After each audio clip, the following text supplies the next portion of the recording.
Pledge allegiance to the flag of the United States of America and to the republic for which it stands, one nation, under God, indivisible, with liberty and justice for all.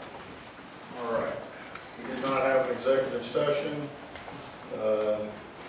New business, we're going to introduce Cheyenne Ryman, new voting member of E.A.C. Welcome. Well, thank you, Tom. And Chad, is it Heimbecker? Okay, welcome to associate member of E.A.C. Do you want to say anything about yourself, or either of you, or just want to introduce yourself? I've lived in the township, well, I've lived in Hellertown until 2004 and then moved to the township. I do work locally in real estate and I just really enjoy where we are and like to maintain the integrity of the area. Chad? Sure. Fair. I moved to Lower Saucon, Wassergasse area in 2013. I have two kids, 13 and 9, in Saucon Valley School District. So I'm in the community actively, and my background's in a biology degree, bachelor's in biology and computer science. I do website and database, and I've already been or have been involved with highway transportation and safety, roadside products and such, and involved with the Chamber of Commerce Transportation Committee, Act 44 legislation out in Harrisburg and down in Washington, D.C., some legislative activities. So it's been a while. My wife passed away in 2018 from ovarian cancer, and so I kind of had to take a step back for some time. This is my first foot back in getting involved in my community. Well, welcome. Thank you. Thank you for Thank you joining for us. the honor, and I appreciate being involved. Well, thank you. We also have, I forgot our roll call, Harry Bisick is our junior E.A.C. member. Harry's a sophomore at Moravian Academy. He's active in the school business, debate, and environmental clubs, and recently joined the economics and finance policy clubs. He's looking forward to volunteering and engaging with the community. He's grateful for the opportunity to learn more about Lower Saucon Township and also making a contribution. He has lived in the township since 2012, and the township means a great deal to him. And he would like to help positively impacting the place he lives and loves dearly. He feels it is important for young people like himself to have a voice in a place with the community and governing entities. Welcome, Harry. Thank you for joining us. All right. We need to appoint a new vice chair. I'll make a motion for Sandra Yerger to be your vice chair. Second. All right. Do a roll call. Cheyenne Ryman. Yes. Alan Johnson. Yes. Drew Jarmanowski. Yes. Ann Spurk. Yes. Tom Carochi, yes. Sandra Yerger. Yes.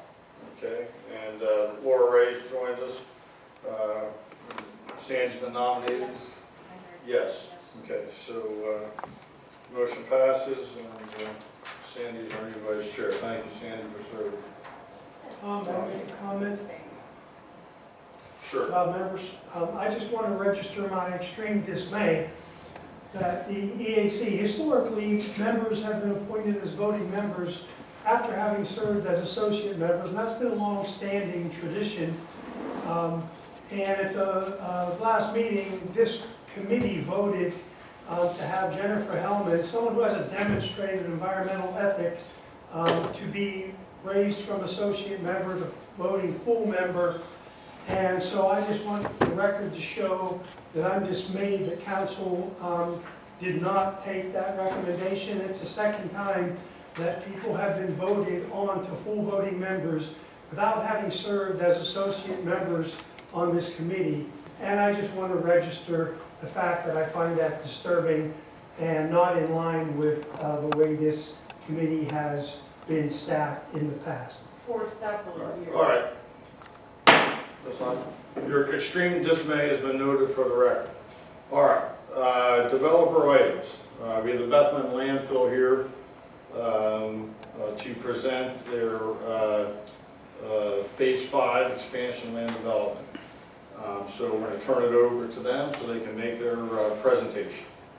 Thank you. My name is Mary Ann Barber, and I'm legal counsel for Bethlehem Landfill Company. And I have here with me tonight Joe McDowell, who is with the engineering firm of Martin & Martin, who is the outside engineering consultant and landfill design firm that has been working at the Bethlehem Landfill for the Bethlehem Landfill for many, many years.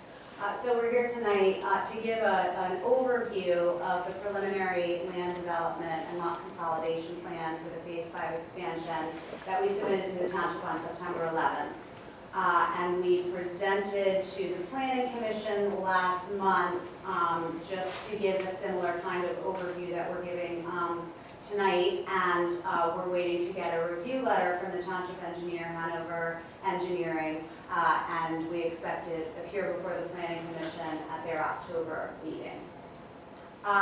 Joe is going to go over the details of the Phase 5 expansion with you, and we're going to refer to this visual that's up on the screen. But before he goes into the details, I just want to note for the committee that the expansion that we're proposing as Phase 5 in this preliminary land development plan is different than I think that this committee reviewed the conditional use plan that was submitted back in January.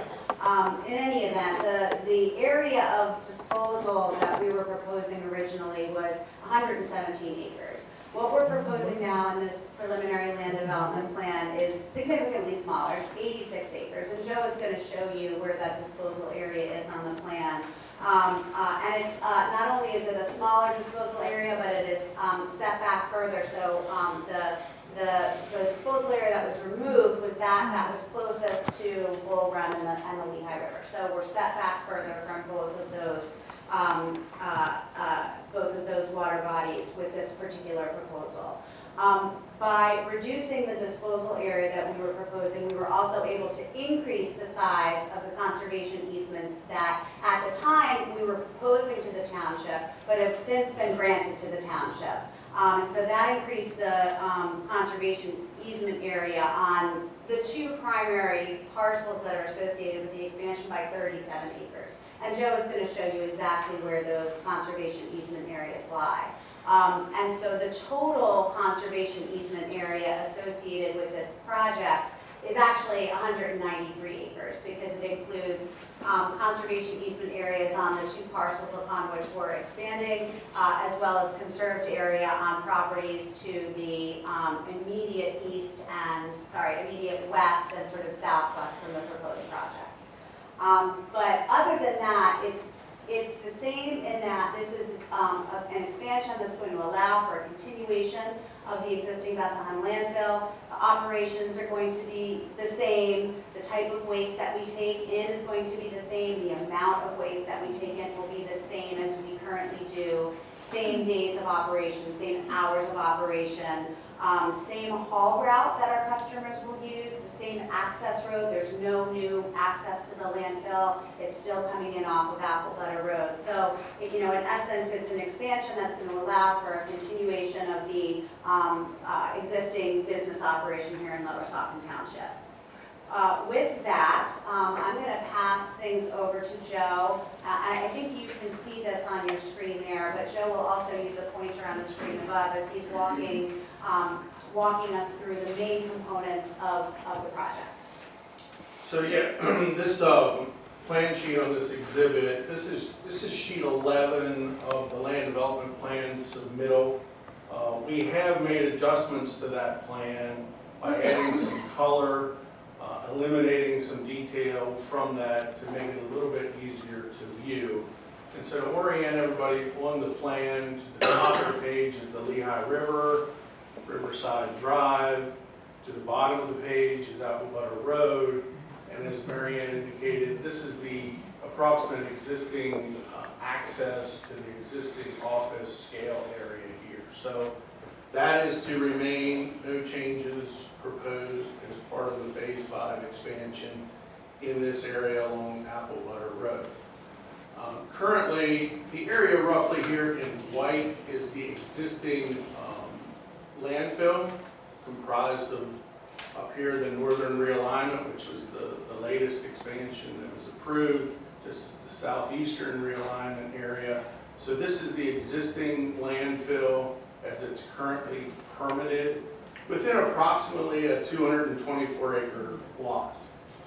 The Phase 5 expansion proposes to add additional acreage to that 224 acres via lot addition and lot line adjustment. In total, we'll have about 503 acres. That is roughly what I'm outlining here. It's kind of identified by a boulder line that runs around the property.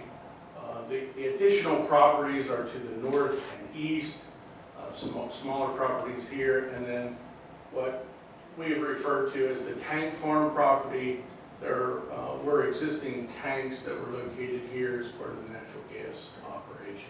That were not Bethlehem Landfill tanks, that were tanks that were put in by a prior owner. We recently acquired that property. Yeah. And those tanks have since been removed. So the expansion, as Mary indicated, is 86 acres of lateral expansion.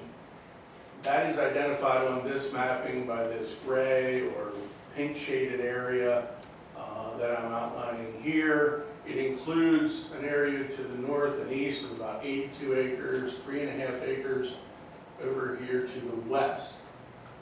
This western piece here, as far as expansion, is proposed to allow for close-off, final capping and closing of the western area without benefit of any waste relocation.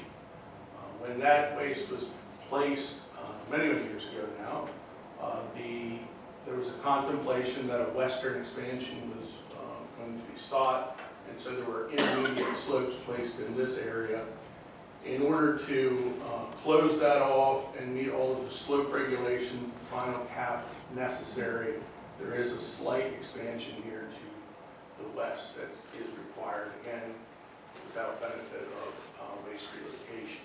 And just to interject, in talking about the other conservation easement areas that have been granted to the township, all of the properties immediately west and north of that new little sliver of disposal area all fall within the new, with the conservation easements that have been granted to the township. So the vast majority of the lateral expansion associated with Phase 5 is in this location here. We are proposing an addition to allow for that expansion, an MSC berm wall that is approximately in this location on the northern edge of the limit of disposal. That would run, that is a height of, on average, about 50 feet as that runs through this area. And that will be similar to two existing, and it's called MSE, mechanically stabilized earthen walls.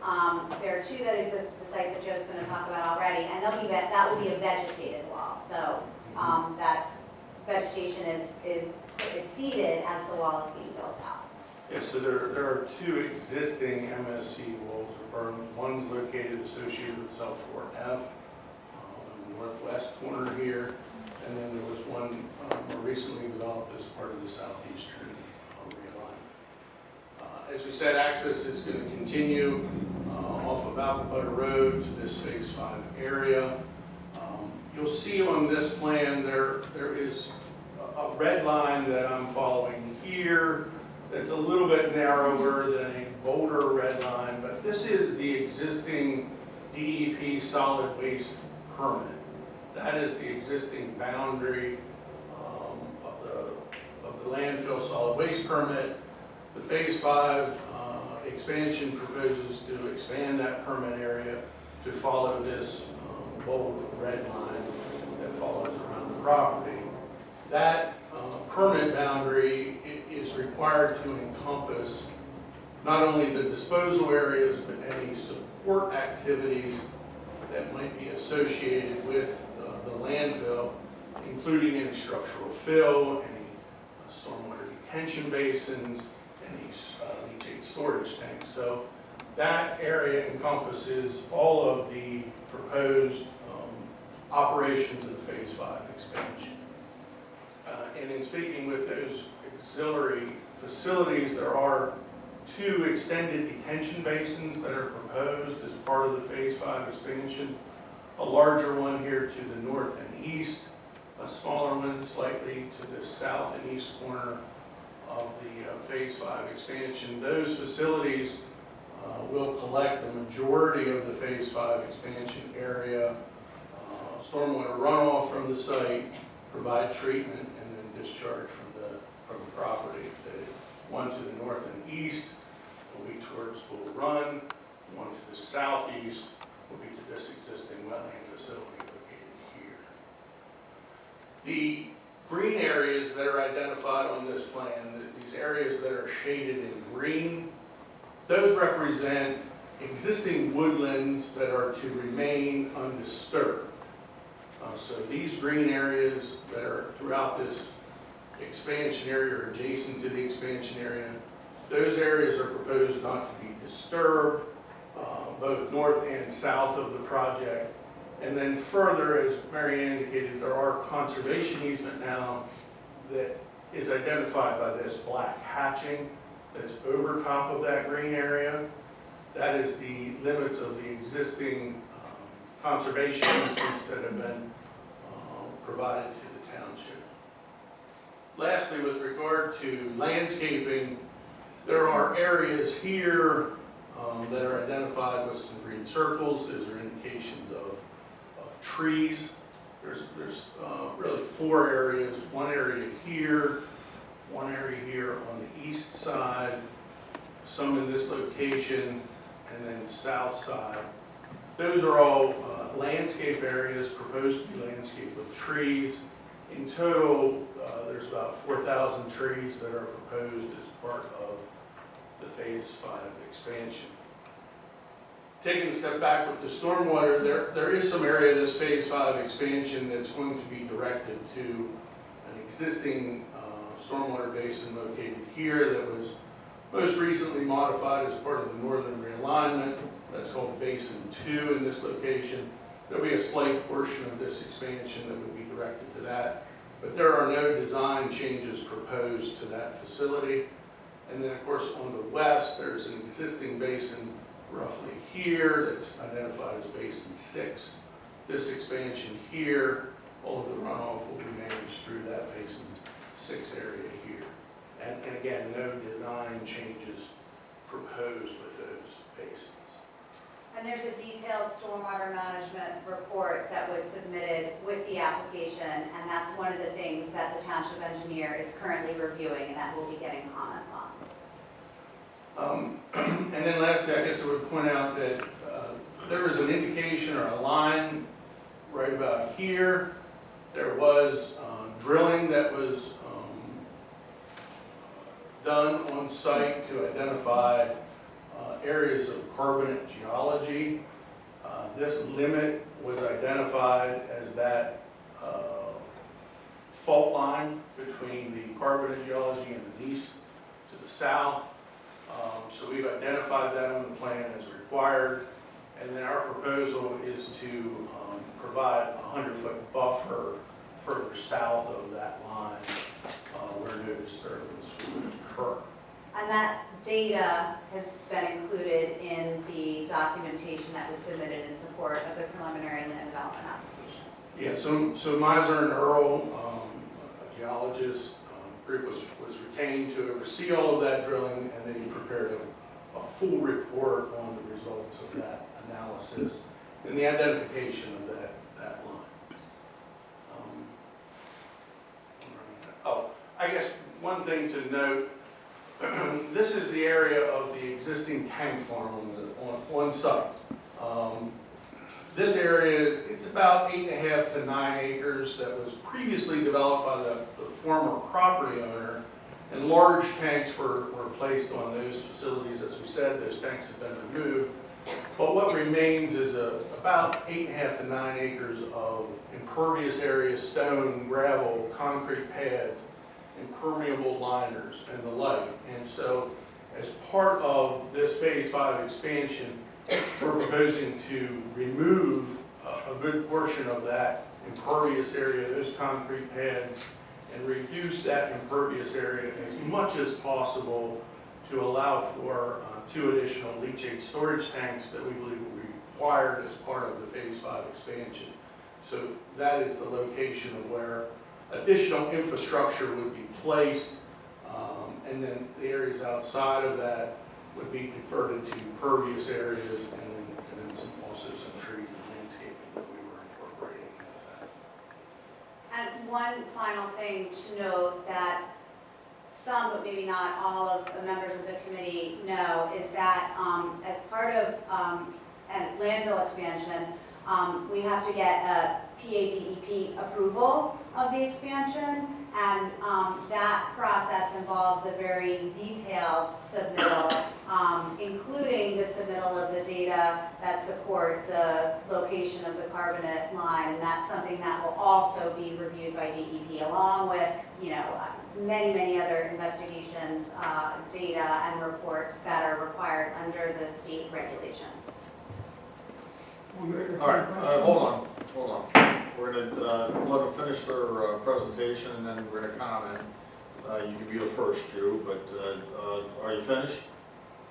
Yeah, I mean, as I said, we're waiting for the Hanover review letter, and we'll obviously be responding to any comments that come out of that, and we expect to appear before the Planning Commission at their next meeting.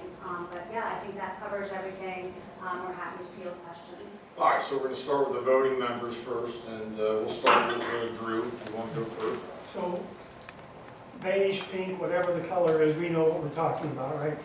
What percentage of that land is forested currently? Well, I don't know that I know the specific number, but over 90% of that is currently forested. I mean, when we did the environmental analysis, and I didn't really speak to that, but maybe I should as part of this committee,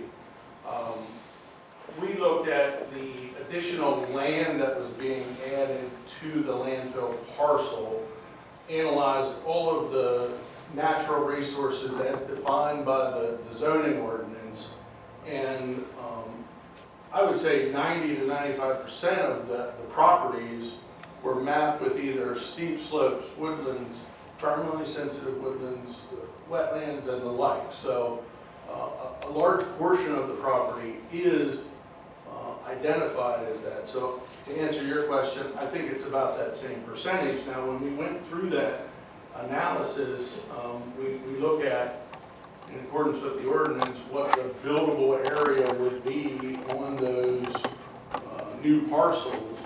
And in round numbers, it was about 40 acres as an allowable development per the ordinance.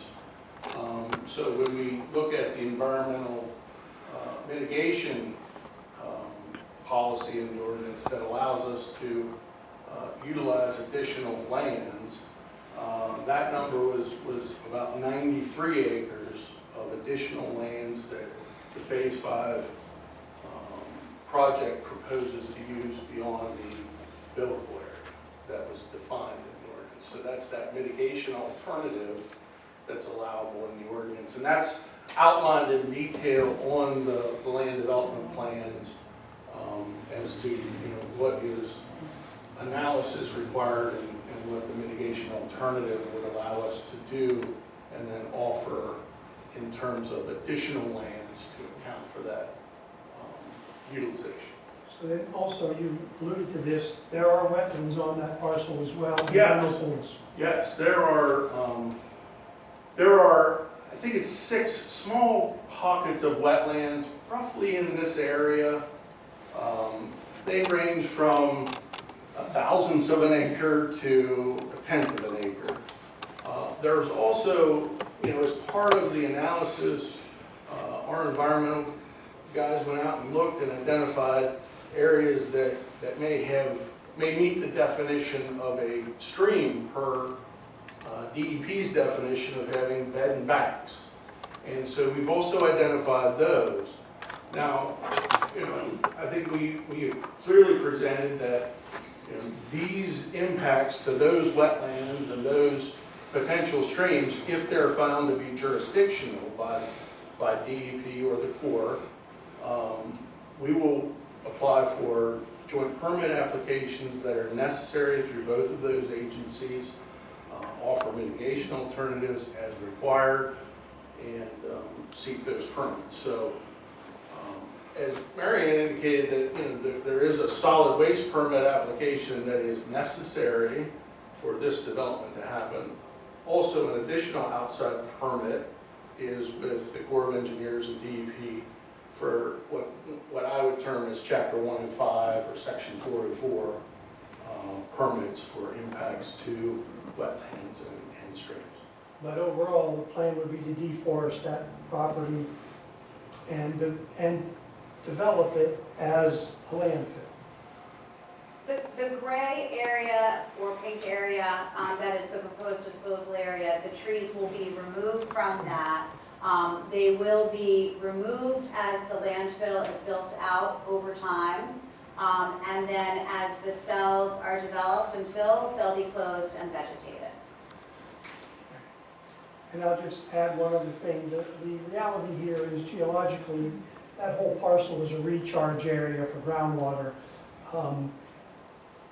The water that feeds the wetlands further downslope, that's now in a green area, that's recharged by groundwater infiltration throughout the parcel that's going to be developed. And of course, we all know the landfill is going to have an impermeable liner put at the base that's going to be covered with an impervious surface. What that does do is that eliminates groundwater recharge. Groundwater that seeps out and feeds springs further down slope, as well as Bull Run, as well as the Lehigh River. So I just want people to recognize that there are these impacts that this proposal inherently entails, part and parcel of the proposal. All right, you finished, Ruben? All right, Alan? Yeah, I have two questions. One, you mentioned that some of the stormwater runoff will be directed to that blue area down there, which I think you said was a wetland. Yes. And the other thing I wanted to ask you about is, you mentioned something about a natural gas project that is up there in that area where the tanks used to be. Yeah, when I say natural gas, previously there was developed 2 storage tanks here, pretty large storage tanks. I'm not aware of what was stored in those tanks, but they've since been removed. And as part of that development, there was a fairly large area here that was developed with mechanical pads, piping, all of the things that come along with those tanks, including, they were identified, in my belief, as double containment tanks. So the tanks were actually sitting in lined lagoons. If they were to fail, the lagoon would fill as opposed to it rolling off of site. So those facilities that are there are no longer necessary. And so the proposal here is to remove that, restore that soil so that it can take vegetation, and really convert that from an impervious surface, compacted impervious surface, to a pervious area. And by doing that, because the landfill is not heavy on impervious surfaces, that the net result is a reduction in overall impervious surfaces on the areas being added to the 224 acre parcel. So, and when I say impervious surfaces, I mean things like parking lots and driveways and rooftop. I will note that, as some of you may know, once this expansion occurs, there's a final cap that's placed over top of that. That final cap entails 2 feet of soil atop the impervious liner with vegetation. Well, I can tell you that those tanks were used to store oil, Okay. and makes you wonder whether the ground was maybe polluted by some oil, that seeped into the ground there. You guys have to look into that? I don't know that there's a requirement to look into that. I'm not sure as part of the purchase of the property, if there was a phase one environmental assessment done. I haven't seen one, but it's certainly something to maybe put on the list to investigate. Okay. And the other thing is, you mentioned something about a natural gas pipeline or something. Yep. Is there, I think that I've seen from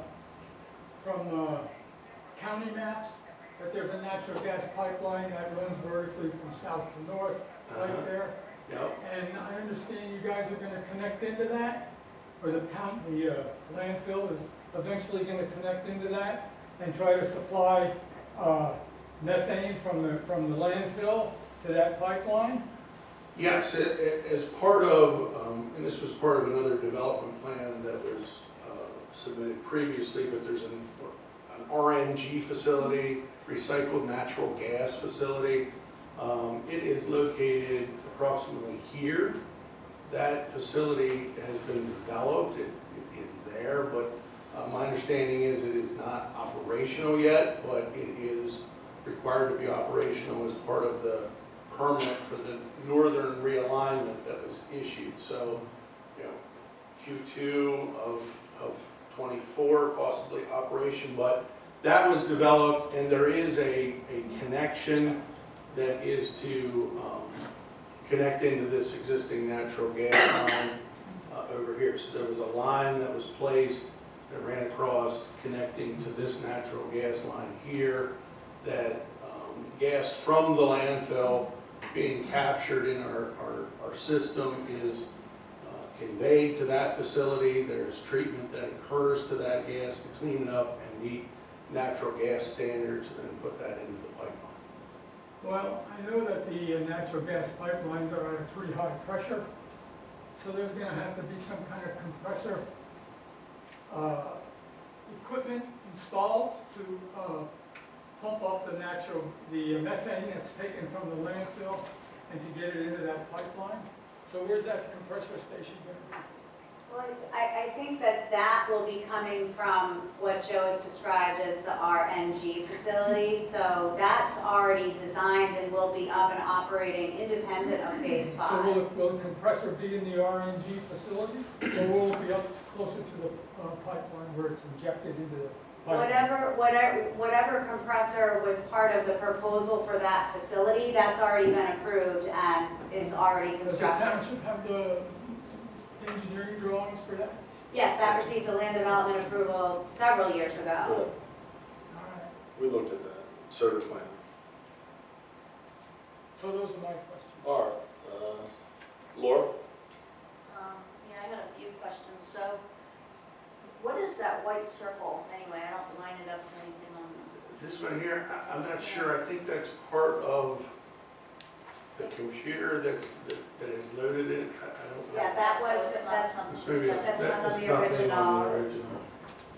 All right. So the speckled green areas that you said were places where new trees were going to be planted. I assume trees are there now, correct? Yes, And it's not bare.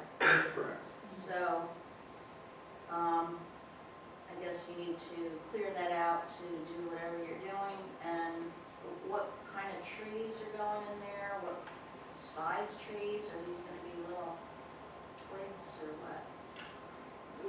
As far as the type of trees, I'm sorry, I'd have to look back on the plans to tell you the specific types of trees. They were similar to what was proposed as part of the southeastern and northern realignment. And when we came in for the southeastern realignment, there was a lot of conversation about trees and types of trees and locations for planting and things like that. So what we proposed in this is what was reviewed in great detail for the southeastern realignment, for whatever that's worth. I just wanted to point that out to the committee, that's something that had been discussed at length with prior expansions. So there are tree planting details in this land development plan set. In this plan, Pardon me? in this plan that we have. I don't know if you have the full land development plan set. It's a 29 sheet plan set, so it's on sheet 29 of 29. That's where all the details for the plantings are. Okay, so talked about the tanks that are being removed. They have been removed already. They are removed, but now you are replacing them with some new tanks for leachate collection, so. Yes, correct, 2 And tanks. you said as required. The DEP regulations require that there be on-site tanks for leachate storage. Okay, because I thought I heard one discussion where you said that there would not be, like, you're not expecting more leachate, which doesn't seem. There, you have to have those leachate storage tanks for any municipal waste landfill. It doesn't have anything to, they're sized to accommodate a certain capacity. Yeah, whether but we they're- fill them or not. Yeah. It- They it's a- usually remain empty. How big are these things then? They have not been sized. We've identified an area we think is adequate for those facilities, but we haven't sized those yet.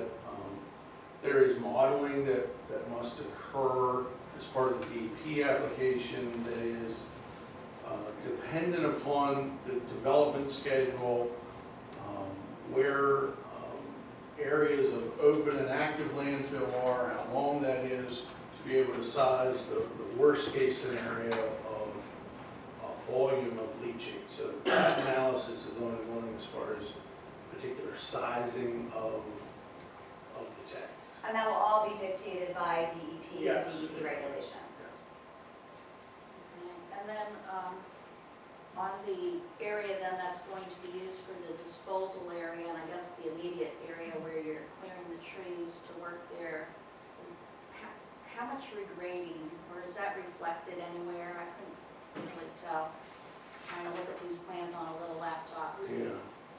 So are you talking about in the areas Yeah, around? yeah, well, in the main area itself, and then I guess the adjoining areas, like how much regrading has to happen in here?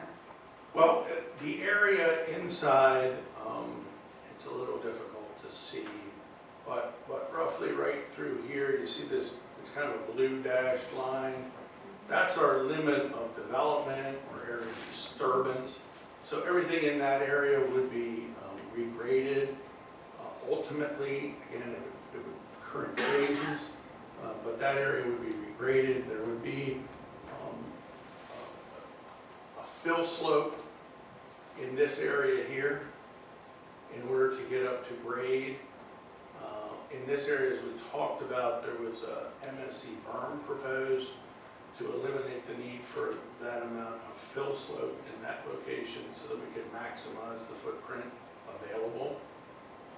But in this area, so there is grading that has to occur from existing grade up.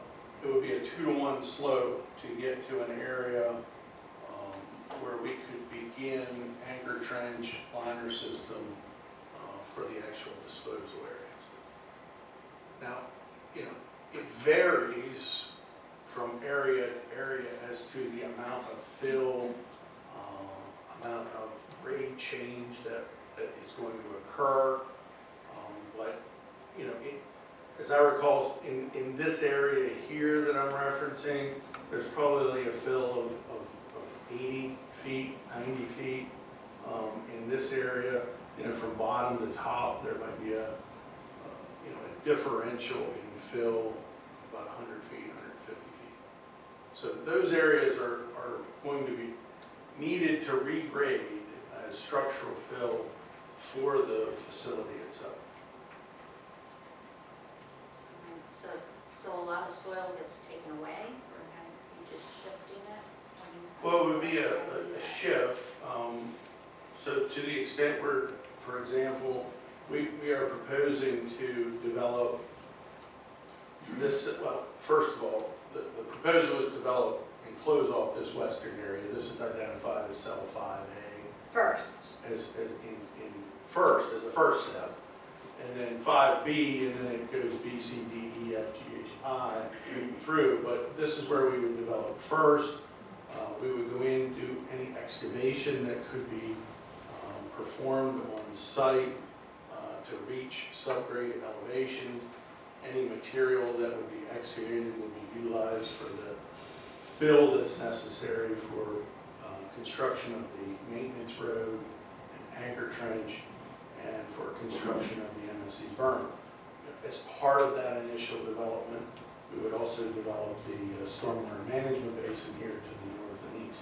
And so as that occurs from one cell to the next, as excavation is made, that material will either be stockpiled on site or identified for areas that are filled in the future. And I also noticed when I was reading through about the detention basins then, so they're made for 100-year storm. Is that like the minimal required? That's what's required under the ordinance.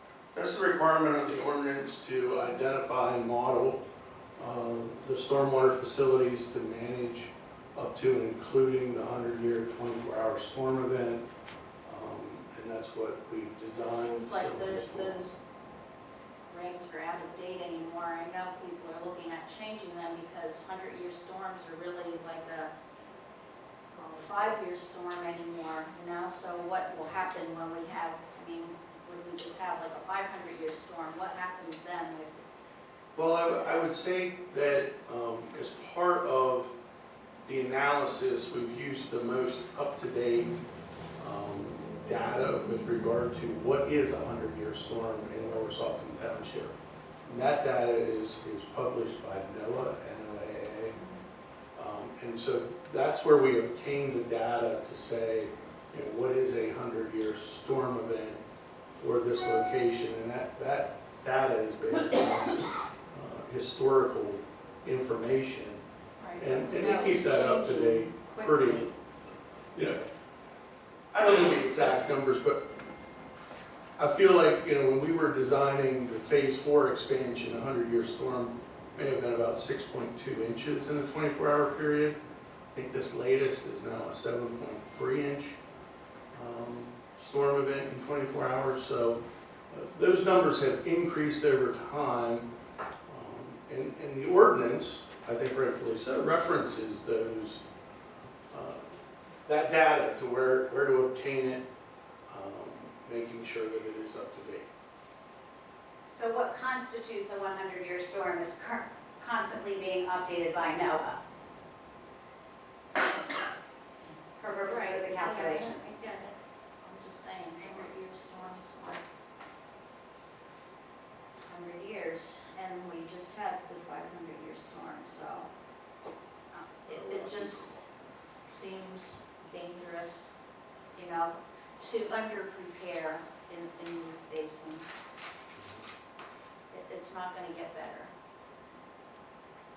I think that's all my questions. All right, we'll start down with Sandy. Sandy, do you have any questions? I just have a quick one. You're talking about when you go up to the, to the right, there's the blue area at the top where it's the tent, you've got it. But it's all white around it. Is that going to be revegetated too, or? Yes, it will be Okay, 'cause I just didn't revegetated. know why Yes. that was white. Yes. That will be vegetated, not with trees, but with grass. Okay. With grass vegetation, as will the basin itself. Right, okay, all right. Just like the white area in the area of the tanks Right, will Yeah. also be vegetated, just not with trees. okay. Yeah, this area will all be vegetated as well. We get too many greens on it and it Yeah, I get it. becomes difficult, but Yeah. good question. So in other words, so I heard you correctly, is so where the current tanks are, that pretty much the green there is going to be mostly like grass, not trees. Correct. Okay. I think that's about it. All right, Ann? Not really a question, but just a comment. I want to thank you very much for the presentation, really informative, and I learned a lot. So thank you. Thank you. Cheyenne? Nothing right now. Yeah, I have another question. Well, not, I want to ask my question. Oh, Is that all right? And we're going to get to non-voting members, but you can ask. All right, so the DEP will tell you the actual size of the tanks. for the beach. Yes. And you say you don't know, you didn't look under the, where the oil tanks were, you haven't tested that ground for the tanks you removed? Yeah, we have, I haven't seen any now. I'm not saying that wasn't done as part of any type of purchase by Bethlehem Landfill. I haven't seen any analysis of that. Can you look into that? I can. And get back to the Yep. township on that? Thanks. Yes. All right. So, all right, I think that's all I have. Alan, did you have something else? Yeah. From my recollection, that side of the ridge there is very steep. And is that going to be part of the area where you're going to develop to put the garbage? That real steep part? Yes, I mean, all of the area over there is classified as steep slopes per the ordinance. The slopes range anywhere from 15 to 50%. So, you know, those areas will be developed. There'll be excavation that occurs. There'll be, Will there be any blasting? Because it's all rock. yeah. I think likely that there will be. Okay, the other thing is, are you going to start at the bottom and work your way up the slope, or what? So the proposal right now, and this is identified on the plans as a cell development schedule, but this is identified as the first cell or area that would be developed.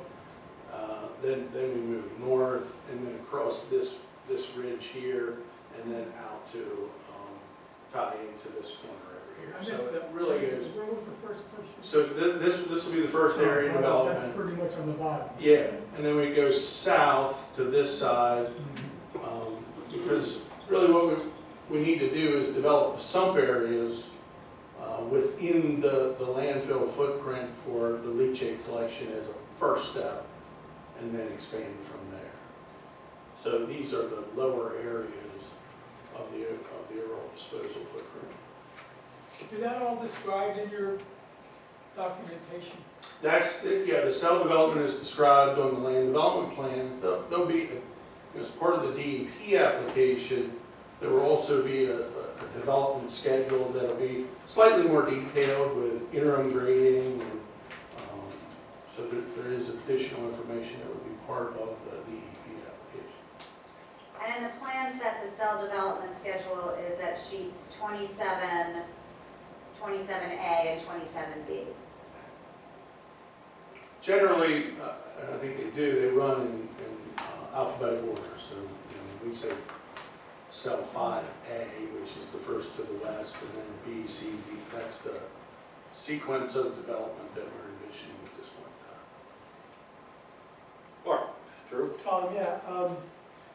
So I just want to comment, because I know that the agenda shows associate members next, and I don't want it to prevent me from saying anything else. So I just wanted to remind us as a committee, on the township website, there's a blurb, a description of the E.A.C, and under the heading, what we do. It says the formation of the group came in response to directives contained in the 2000 updated Lower Saucon's comprehensive plan and the township's natural resource inventory the same year. Recognition of the need for environmental protections entered the public's consciousness shortly after residential development began to exert pressure on our community in our disappearing natural areas. This prompted public officials to work together with the public to institute programs and ordinances that would preserve our resources, our natural beauty, and the rural character of large parts of our community. Zip ahead. Regular duties include plan review, public education, research, promotions of programs such as preservation of natural areas and water quality, and planning for a viable approach to natural resource protection. So I should just say that as a reminder to the committee of what we do. And this plan will deforest that landscape. There are wetlands on that landscape, steep slopes, all the things that are criteria that guide us in our deliberations about open space. So I just want it to be clear that if we're going to vote whether to recommend anything to council, to keep in mind that our charge at our base is to preserve natural areas, water quality, and planning for a viable approach to natural resource protection. Okay? That's our charge. All right, thank you. All right, we'll go on to our non-voting member comments. We'll start with Chad, if that's all right. Can you come to the microphone, though? We record these meetings, and you have to speak into the microphone for it to be recorded. So thank you. Hi. You hear me okay? Yes, All right. thank you. Well, as I said earlier, I moved to the township in 2013. I grew up in Allentown, and what attracted me to this community was the open space. I live on about 5 acres on about a 30% slope, so I live in this exact kind of environment that we're talking about here. And when I go on Google Maps before I come over here tonight, and I look at the Lehigh Valley that I've spent my life in, the only place that's dark green anymore is Lower Saucon Township. It is, the reason I'm living here is the jewel of the Lehigh Valley, in my opinion. And when you look closer, really, Mountaintop Campus around there, this area that's proposed for development, and some of the spaces down towards Springtown, that's what we have left. And once you cut it down, it's gone. So from an environmental preservation perspective, as you mentioned, it breaks my heart to think about the wildlife and the non-voting members of the birds and the trees, and the bees and everything that are on there right now. Now, I do appreciate the desire here to preserve and protect that area adjacent to the Lehigh River. I was just paddleboarding there about a month ago. So myself and my children were swimming in that water. So as you design and develop these leachate facilities and these groundwater storage facilities, keep that in mind. So I guess I have some questions here. What's the timeline then if this happens until this reaches capacity? If I may ask questions. So we're estimating life of the Phase 5 expansion of approximately 20 years. 20 years, okay. The stormwater 100-year weather, okay, so 20 years, that's 100 years from now something could happen, and you're no longer in business. What happens then? When the landfill is filled and closed permanently, then there are post-closure obligations under DEP regulations, and the site is bonded for 30-plus years. And that bond stays in place until there's a demonstration that there is no potential impact to the environment as a result of the closure of the landfill. So once the landfill is finally closed and capped and vegetated, then the landfill goes into post-closure. And there's a bond calculation that's conducted as part of the DEP application that dictates the amount of bond that needs to be posted. Okay. So there's a 30-year post-closure period. So as far as this water, you've made a number before that says something about 5.2 inches per 24 hours, and now it's 7 something per 24 hours. What is it going to be in 100 years from now or 20 years from now? And then is that taken into consideration, as well as the existing groundwater retention facilities that were calculated to be used at 5.2 inches? Are they going to be upgraded to accommodate the increased flow rate? So is that part of this? Just to be clear, there's no groundwater retention facilities. There's stormwater facilities, and those stormwater facilities are designed consistent with the regulations that are in place and the most up-to-date data on what constitutes a 100-year storm according to NOAA. But is there a retroactive on the ones that were designed in prior phases to adjust for that? Yes. Okay, thank you. I appreciate everyone's time. Thank you. Thank you, Chad. All right, Jennifer, Helen?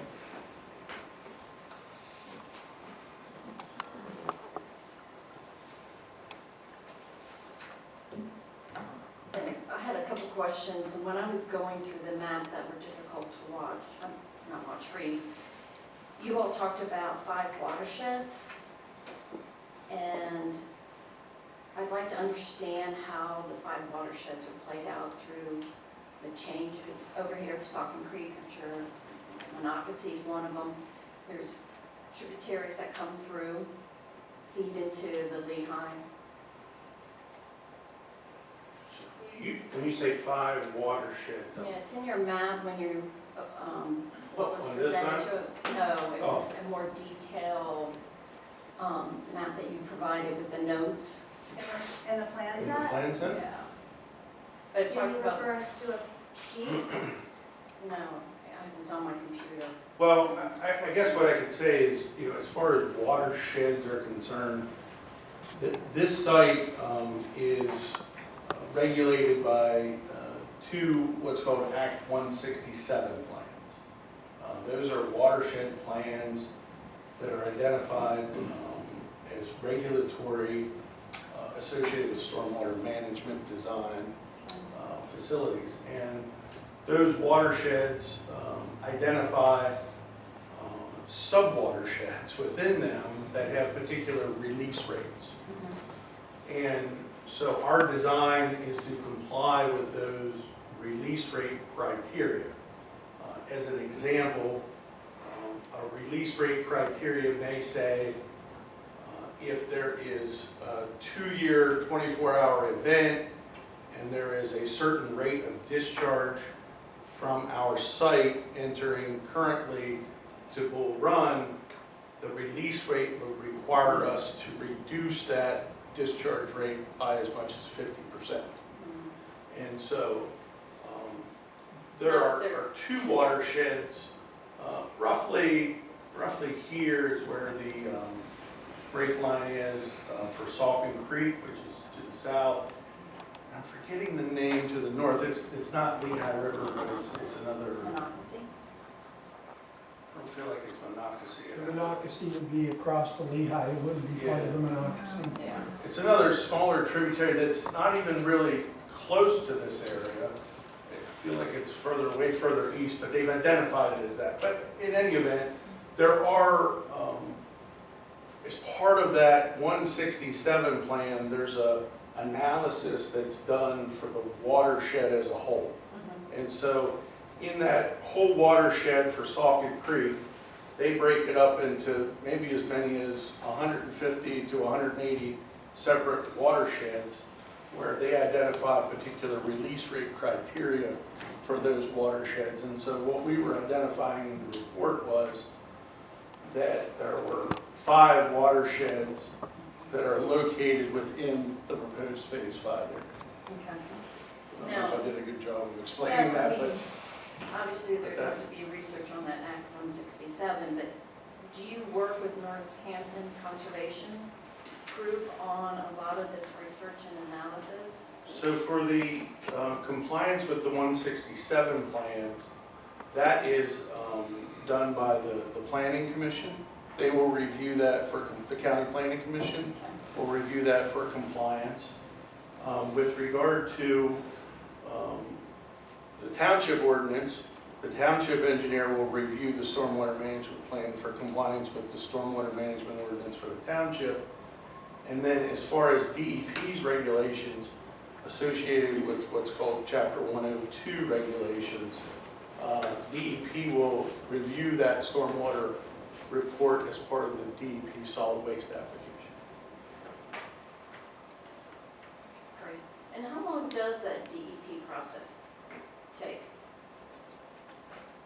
You mentioned that it was a lengthy, is it years? Is it? It's years. It typically takes 3 to 5 years for. So there'd be no activity until DEP blessed this plan?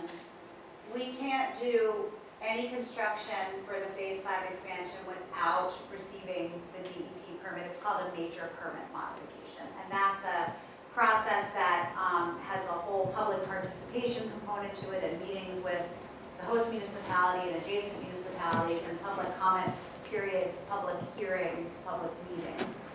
Yes, so a years-long process. that started yet? No, we've not even submitted an application. We're here on our preliminary, first step, preliminary land development. All right, Ms. McGovern?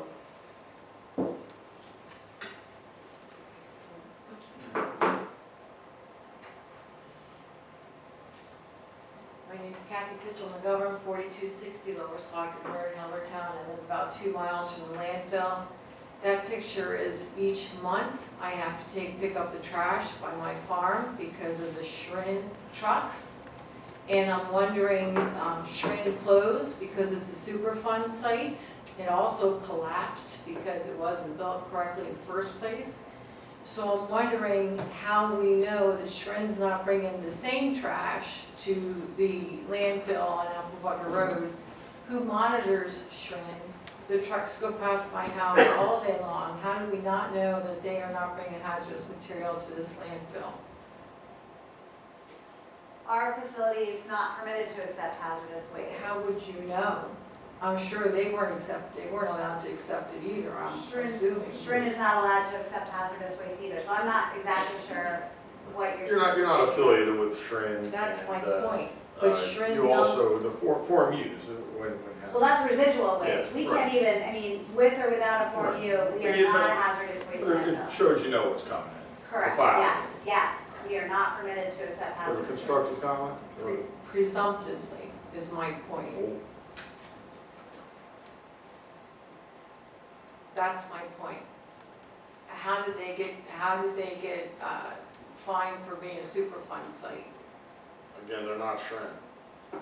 I understand that, but Well, how would they Schrin answer uses that our question? landfill all day, all week. Do you have an answer, Tom? What I would just comment on is that what I do know is Schrin has a landfill and Schrin has a hauling division. And so I think the trucks that you're seeing are hauling trucks that are picking up waste from residences and bringing it for disposal. I don't think those trucks are hauling waste that was in the Schrin landfill. No, I'm not implying that. I'm not Okay. implying that. I'm just trying to be helpful here. I don't really understand. I think you do understand the question, but thank you very much. Okay. All right. We got to public comment now. Who would like to start? Priscilla, you raise your hand? You go first.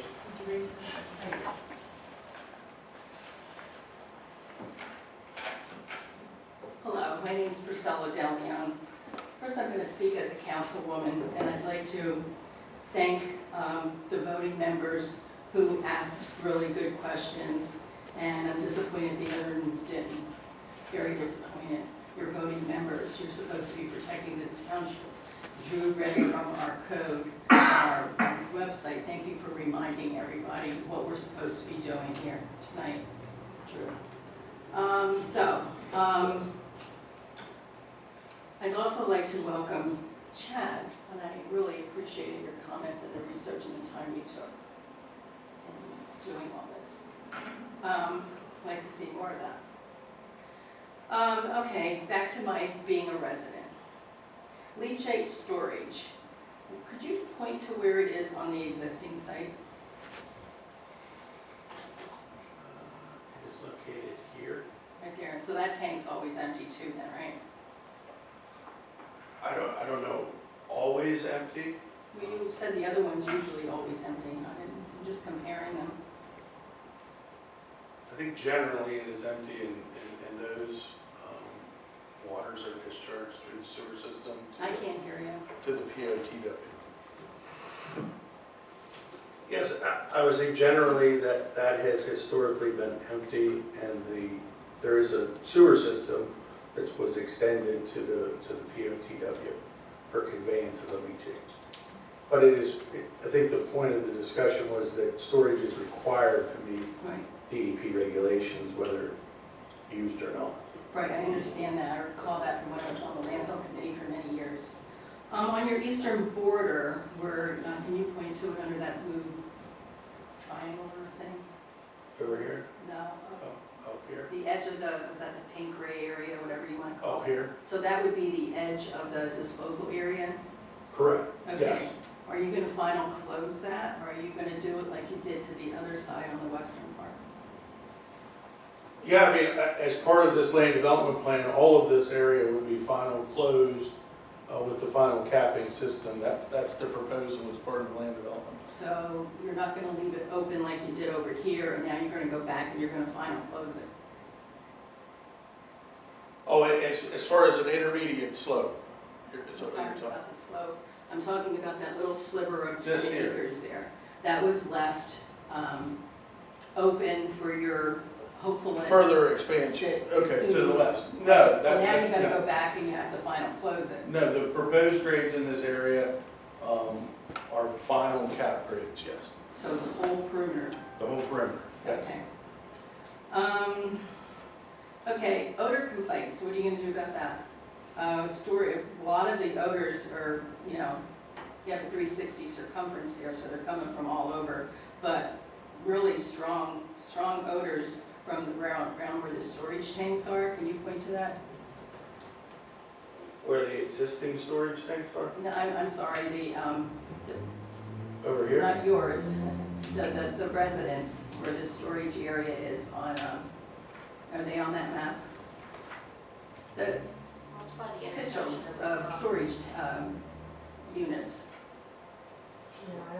They're not on there, You mean these No, that's storage not units correct. here? No, I'm talking about the residence up Right out between there. Apple Butter Road and Ringhofer Road. You can't see it on that Can map. you show me where Ringhofer Road would be? So Ringhofer, I believe, is right here. I don't think they're not down far enough. Storage facilities, the rented storage. The rented storage facilities are located right here on this map. So, and there's also a drainage area that always floods out by Ringhofer. Where is that on there? That would be right here. Okay, so are you proposing to do anything to fix that? So there, as part of the Phase 5 expansion, there are no stormwater improvements proposed in this area. There what? There are no stormwater improvements or adjustments to any pipes or grading or anything proposed in this area. So you're just ignoring that section despite the fact that every time we have a rainfall, we have like things happening in that area? I think what Joe said is that nothing is proposed as, this is a development plan for the Phase 5 expansion. If there are issues with respect to the current development, that's not something that's part of this plan. Okay, so there is issues and you know that, and you need to fix it. Treat people with respect. Excuse me? Treat people with respect. I can't hear you, I Tom. said treat them with respect, I am, just like you do. yes. When you call an area for an expansion or realignment, that is considered a major permit mod also, isn't that correct? The last two realignments you did? Yes, the southeastern realignment located here and the northern realignment were both major permit Right, modifications. Tom, that's for your education. Thank you so much. We had a disagreement about that. Okay, public comment. All right, Mark is getting up. Ladies first.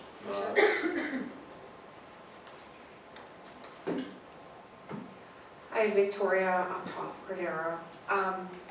First, I want to, I guess, ask the Bethlehem Landfill Company if they could please describe the activities that they have included within their new conservation areas, and whether or not they include lumbering and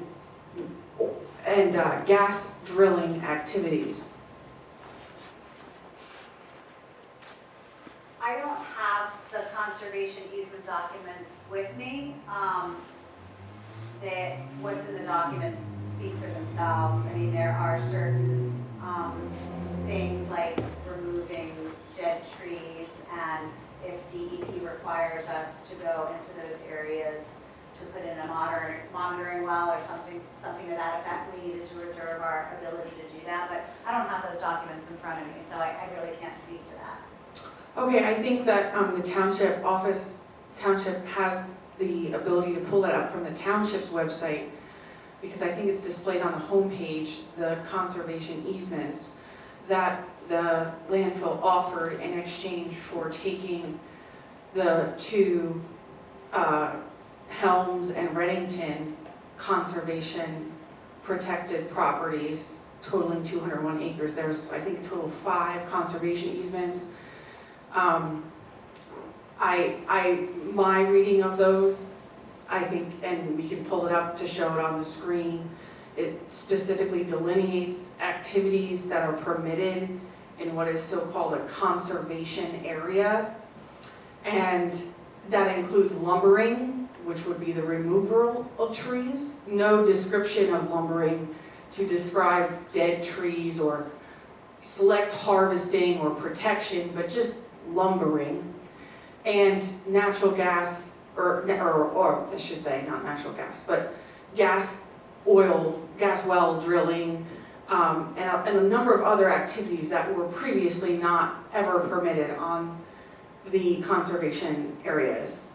So I want to point that out to the E.A.C. specifically, because there was a indication at the beginning of this presentation to at least from my interpretation, implicate that they were offering you such a wonderful 100 and something acre conservation in exchange for destroying over 200 acres. So they were trying to say it's like an even swap. But I want to really reiterate as an E.A.C. board that you are not getting an even swap. What you are losing is 201 acres of pristine forest that had many protections on them, did not allow lumbering, did not allow any of the activities that are now permitted in this land swap. And if the township doesn't want to put that up on the screen to show you, I do direct you to your township homepage, which now has a link to the new easements and the description of what is permitted. The other thing I want to draw your attention to is that a number of the parcels that they are giving you as a conservation property include features that would not ever be normally protected under your own E.A.C. guidelines. They include driveways, abandoned structures of homes, and generally property that has already been degraded through development. So you are not getting an equal swap. I reiterate the concern I think a number of you have raised about the wetlands. I don't think there's been any discussion here this evening about the investigation of those wetlands within the disposal area. That would be compromised and further compromise the recharge area of the Bull Run Creek.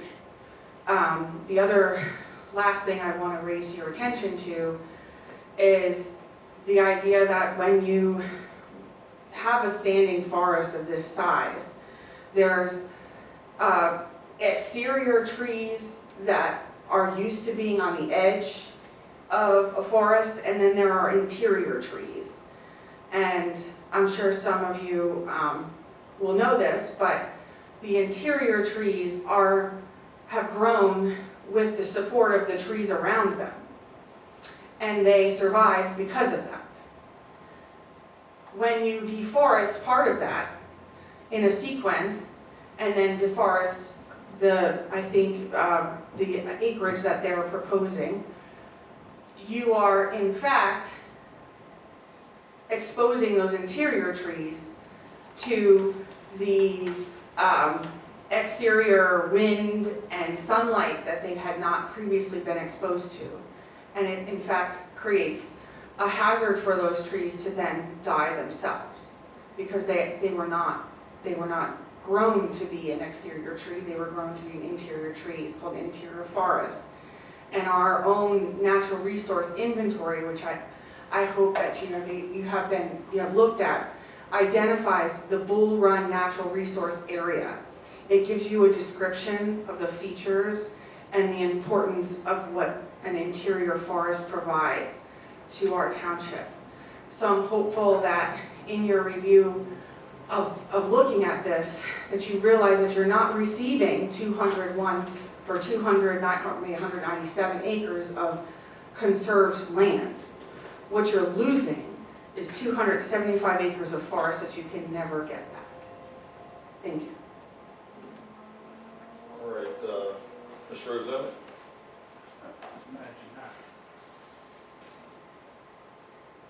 Hello, I'm Mark Ozemek.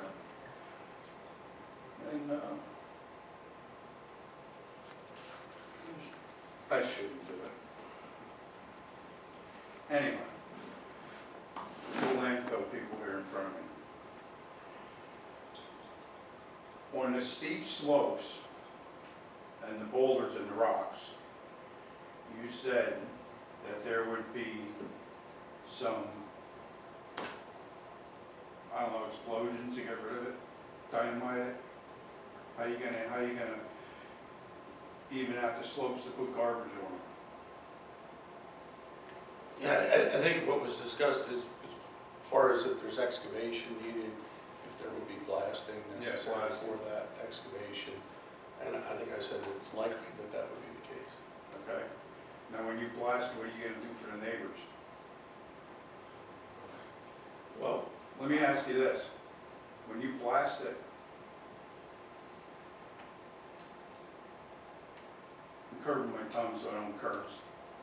When you blast it and it rattles the ground and screws up existing homes that people are living in, and they're 200-300-year-old basement walls, what are you gonna do to correct it, or are you just gonna try and buy them out and ship more people out of the county? I don't have an answer for that. I mean, Well, it's I think something that the hope would be go home and think about. that would not occur, so I think that's the. But what if it does? Yeah, what if it does? It's a hypothetical I can't answer. Okay. All right, that's a good answer. I don't know answers are good answers.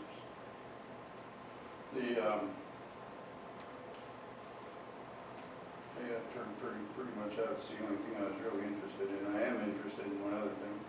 I'm interested in the new voting member and what you have as a background for an E.A.C position. So I've lived here, sorry, I have to push this. So as a community member who's lived here essentially in the community my whole life, I have a bachelor's degree in nursing, which isn't, in relation to environmental as a biology degree. However, I have lived here, I do have an interest in our community, and I also I do work in real estate. So I have seen both sides of the coin. Have I always agreed with development or not? No. But I do have an objective opinion that I can certainly read details. I'm educated enough to look at it and see what makes sense and what doesn't. And I'll be honest with you, I'm not going to try and play engineer. I'm not going to question, there's certain things that, yes, I do have questions, but I'm going to digest the information, and I'm not going to sit here and try and tell the DEP, well, you should do X, Y, and Z. I do think there's engineering for a reason. And to be honest with you, some of that stuff does go beyond my scope. Now, can I certainly digest what the professionals and the educated people say and take that into consideration and have my own voice as to how that does directly impact us? 1,000%. This is public comment on the plan. I'm happy to answer questions. Okay, it was public comment. It's public comment on the plan. Well, at the same time, I certainly would welcome if anybody has questions. I think, people are curious. Sure, and I welcome it, please. I have no problem answering any questions that any of you have. Okay. Is there any? No, I'm good. No, I meant the other gentleman. I'm kind of curious about a few things. Can you bring up that map? My name is Michael Ciccarello. Which map? The first What one we're with the talking green? about. The first map, probably. The one that Sure. was on the It's screen part of the earlier? better map for. Okay, that would be the That one there. last Okay. list on The the proposed gray areas that you're, no, you haven't right the first time. Thank you. The first proposed excavation area, right there? Yeah. Okay, I see why you might want to start with that. Basically, you want to make a corner of your perimeter, and in order to do that, you make your perimeter and then you excavate the center to get the most mass that you can to fill. You're going to probably most likely take that dirt and cap the perimeter. When you're doing this, this land that you're proposing to develop into a landfill, that's the lowest part of the topographical landscape. When you do that, you're going to deforest a lot of the vegetation that normally takes up the water, which is going to increase so much more runoff. I'm sure you're in this more for the money. You want to dig as deep as you can in order to fill. But you're changing the landscape as you're going along. You're going to create more runoff as you do business. What about the well water? People that rely on well water, like myself, and also Mark over there. Do you care about the public health? What was that? Man, sir, you're not gonna be disrespectful or uncivil. No, but If you're already, I'm gonna ask you to sit down. I also want to know what everyone says also, just like you do. So, Ask you to be respectful. okay, and I Ask ask you to be respectful questions. respectful. I am respecting you, but I ask you to ask respectful questions. All right. Do you have anything else, sir? Yes, well, what do you propose to do about people's well water? There are groundwater monitoring wells that will be required to be placed. The location of those wells is something that's going to be approved by DEP, so we'll be monitoring the groundwater around the entire site as we currently do. Okay. The existing landfill, I understand that over at the steel stacks, city water had to be put in. Did you anticipate on that, or did that just happen? The installation of public water in Steel City, my understanding is it had nothing to do with the landfill. Not Steel City. It's That's the what I said. It says Steel Stacks. steel stacks. I don't know where the steel stacks are. At Steel City, it didn't have anything to do with the landfill. No, I think our water authority did. They just did it just to be good. Yes, for the residents of Steel City. Why? What was wrong with their well water?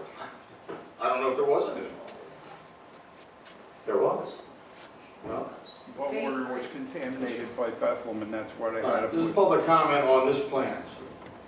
It is, but I'm mostly going on past history. All right.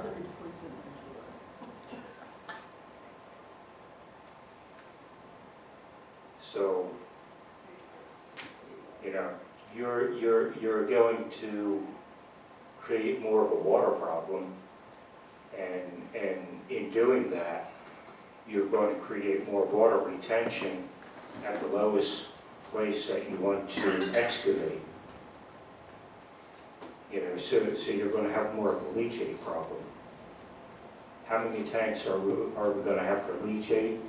I don't think you're taking into account for a lot of the obvious possibilities. What if our well water gets contaminated? What are you going to do for us? That's a valid question. It's respectful. If your well water is contaminated, and there's evidence that it was contaminated as a result of the landfill operation, then whatever our legal obligation is, we will fulfill.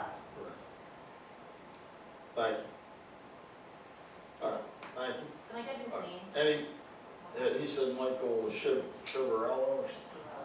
He's been here before. All right, is there any other public comment?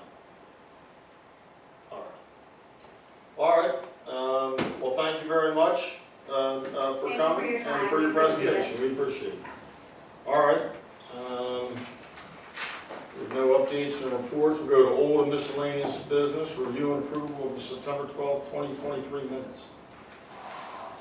All right. Anybody? Like, make a recommendation or anything? No, I talked to Link and he said, you don't have to do anything. It was a review of a plan. And if you want to make your concerns to council known, go to a council meeting or write it in a letter to council. We can't make a motion here and. Well, listen, you can if you want to. My recommendation would be that we don't. And here's the reason why. I don't think we're going to agree on a lot. My recommendation with this board's approval is that we don't, because I don't think we're going to agree. And I think if you three want to write a letter to council with your recommendations, you should do that. And it can be read at a council meeting, or one of you can do it. And you can hold yourself out as the three members. But I'm interested that you're making a decision of. I'm not. I'm not. Versus not. anyone else. So as a member of this committee, I want to make a motion, and I just made a motion that we don't. You can make a motion. All right, I make a motion that we don't make a recommendation. Can I have a second? Second, that we don't make a recommendation? You know where to look. Yeah. He already made the motion. We're done with this. All we're required to do is review the plan. Can we just move on? Thank you. All right. I still have the right as a member I'm of this committee to make a motion. All right. I move not gonna make that, I move that we recommend to council. Let's see how this is That first. we not go forward, that the township does not agree to this proposal because it's inconsistent with the philosophy and the purpose of the Environmental Advisory Committee.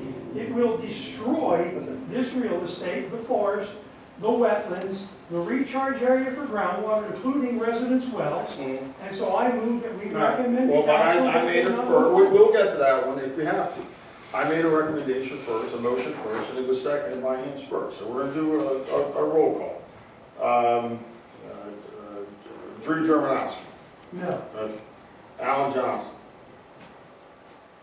No. Okay. Laura Ray. Voting that we don't want to We make, don't make a recommendation. making like a negative thing. Yes, I think we should make a recommendation. All right, well, we'll get to that. Cheyenne, Ryan. I vote that we don't make a recommendation for more review. Right. Ann Spur. All right, Sandy Yurk. I don't want a recommendation until I see the engineering, all the other stuff that's on All here. right. 'Cause this is important information, but Yep. we need a lot more. All right, so it's 4-3 that E.A.C., at least at this time, is not making a Well, this isn't the only recommendation. opportunity to do Right, that. that's right, that's I correct. mean, That's what's correct. wrong with receiving more information and then Nothing, making a decision then? nothing. They're looking for an issue. All All right, Yes. so we're gonna review, that's right, 3 can write a letter, anybody can write a letter, you can write a letter. I will. You make a motion to put it on next month's All right, we're gonna review, It's an E.A.C. we're gonna review and approve. Yeah, that's right, E.A.C. Review and approval of September 12th, 2023 minutes. Has everybody reviewed the minutes? I didn't get through them all the way, but I had a lot of corrections. Do you want to table them and present I your would corrections? prefer to, unless everybody else got through all. Now, I'll make a motion to table them until the next meeting. I got to about page 3. Well, I'll make a motion to table, if you want to second it, we can probably get that. Are we okay with that? Yeah. All right, so we'll table we'll do a vote, I guess. Sandra Yerger, to table the minutes. Yeah. Ann Spurk, Drew Germanowski. Whatever you say, Tom, whatever you say. Thank you. Alan Johnson, Yes. Laura Ray. Yes. Cheyenne Ryan? Oh, yeah, she wasn't at that meeting, right? Imagine And that. Tom Perochi, yes. All right, volunteers for recycling, fall recycling, October 14th, 2023. All right, Carol, you want to talk about that a little bit? How many we need? We only have two, right, me and Sandy so far? Correct. So we need about 7 or 8 more people. What's the time? It begins at 9, ends at noon, so we have to be there about 8:30 to get this place.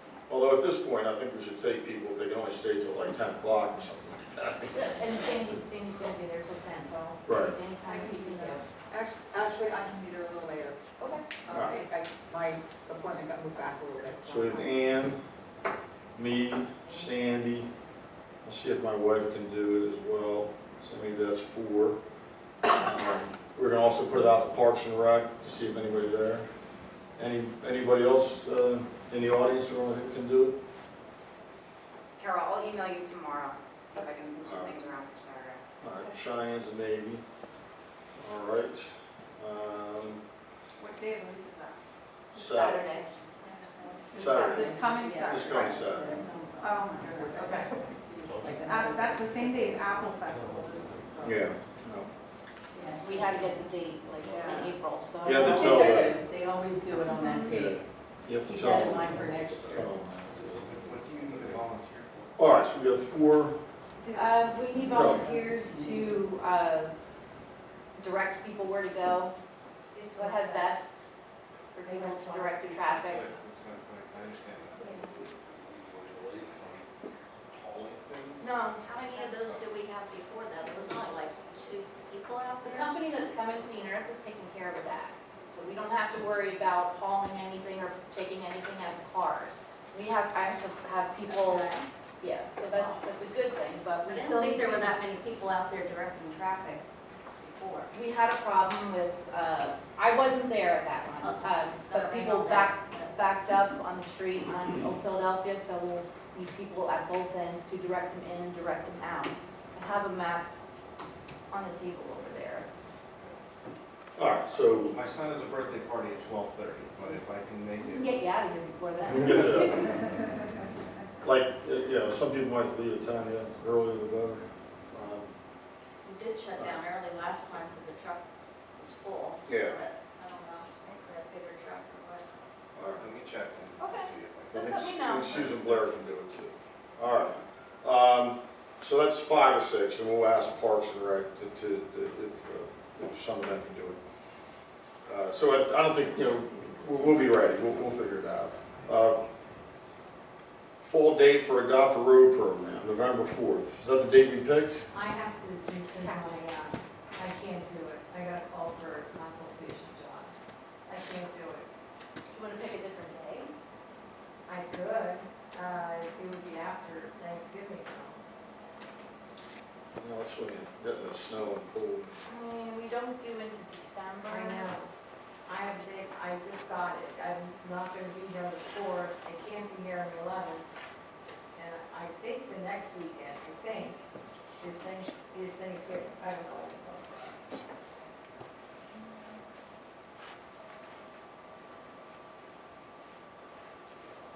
Well, who said they could do it? It was me, but I'm not gonna be here.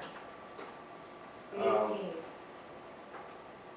The 18th, you can do or you can't? No, I mean, that's open unless somebody else wants to pick up the 4th, or another, and they want to do it in October. I can't do the 4th. I could probably do November 18th. But you can do it? I can November do it, 18th? Yeah. I think I can too. Part of it though is somebody has to get here on a weekday. Yeah. And I need beforehand, work, and get here I on know a that. weekday after, I can pick up whatever needs to get picked up during the week. not with that. Yeah, Cheyenne says she can pick it up. Do you think the 18th works for you? Yeah, I'll make it That work. would be the 17th.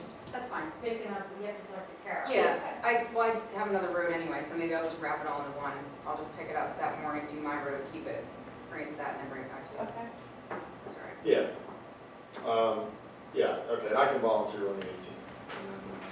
Yeah, then you know what it is, just the signs and the Yeah, best. yep. And you've done it. Yeah, for I'll your- just, I'll do it mine at the same time, no work. All right. Harry, welcome again. I'm sorry, I should have asked you for a comment. If you want to say anything, you certainly can. But, all right, well then, thank you everyone for coming. I'm going to make a motion to adjourn. All in favor? Aye. All right, thank you all for coming.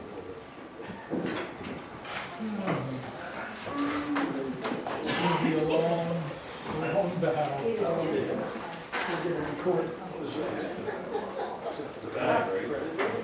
All right. Thank you. Have a good night.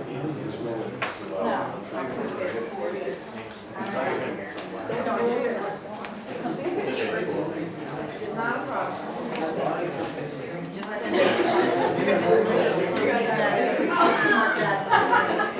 That was funny, I forget. Sure thing. Did you get that trailer done? Oh, yeah. I know. Tomorrow, probably, hopefully. I didn't do nothing wrong today. There's shit to do today. I'll do my welding job, though. Like, you ready to fall asleep? 10 pages last month. I had a guy, the guy came to service my furnace yesterday because it wasn't starting. It was a regular clean out. There's a plate and there's a spot where it's the summer winter hookup.